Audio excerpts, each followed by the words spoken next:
நான் உன்னை பார்த்தது பூர்வ ஜன்ம பந்தம்.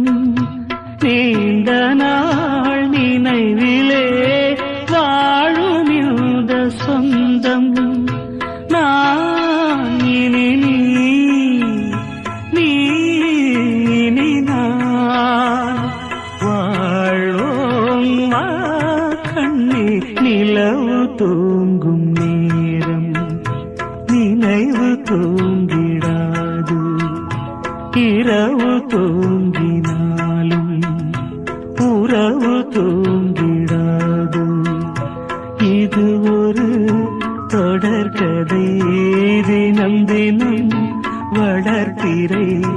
நிலவு